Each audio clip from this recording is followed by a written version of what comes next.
रविंद्रनाथ टैगोर जब गीता लिख रहे थे तब वह एक नदी में बजरे के ऊपर निवास करते थे। रात का वक्त था, उनका लिखना चालू है। एक मोमबत्ती लगाई थी, उस प्रकाश में लिख रहे थे। थोड़ी हवा गुजरती है उस बजरे के बाहर, तो उस हवा से वो मोमबत्ती बुझ गई। अब अंधेरा पूरा हो गया, लेकिन उसी वक्त जैसे ही मोमबत्ती बुझी, आकाश में चांद था और उसका प्रकाश पूरे बजरे के ऊपर छा गया। उस छोटी सी कोठरी में, कोठारी में चांद की किरणें भीतर आ गई। उस मोमबत्ती की किरणें उस चांद की किरणों को रोकी हुई थी। तुमने कभी ख्याल किया है, कमरे का दिया जलाए तो चांद भीतर नहीं आता, उसकी रोशनी भीतर नहीं आती। फिर दिया फूंक कर मार बुझा दिया तो चांद बरस पड़ा भीतर। बाढ़ की तरफ सब तरफ से आ गया प्रकाश भीतर।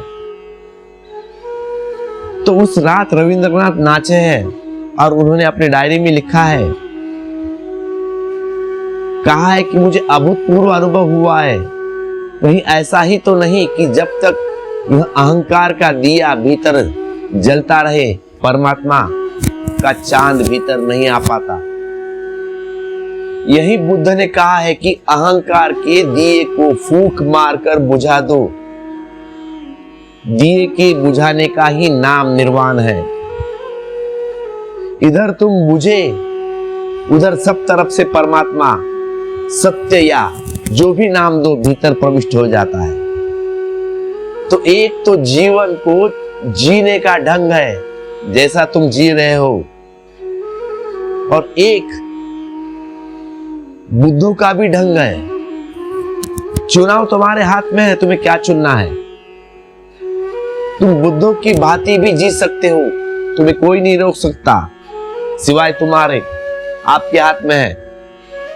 और तुम दीनहीन भिखमंगों के जैसा भी जी सकते हो, वह भी तुम्हारे हाथ में है।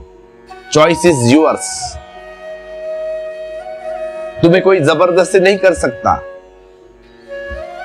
तुमने ही न मालूम किसी बेहोशी और नासमझी में इस तरह का जीवन चुन लिया है।